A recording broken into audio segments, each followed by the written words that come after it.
ताज़ा तरीन वीडियोस के लिए चैनल को सब्सक्राइब करके बेल आइकन और ऑल नोटिफिकेशन पर क्लिक करें ताकि आपको मिले हर अपडेट सबसे पहले।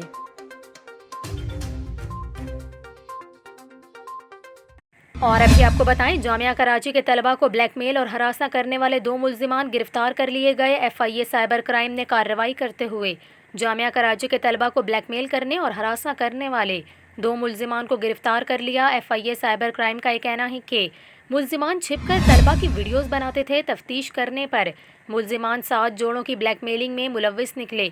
हुकाम ने बताया कि सिर्फ एक खातून ने शिकायत दर्ज कराई और दीगर ने कार्रवाई से इनकार कर दिया। खातून का कहना था कि मुबैना अफराद की तरफ से ज़ाती तौर पर मिलने या तावान अदा करने पर मजबूर किया गया और संगीन नताइज की धमकियां दी गईं। गिरफ्तार मुल्जिमान में एक रक्षा ड्राइवर और यूनिवर्सिटी मुलाजिम का ड्राइवर शामिल हैं।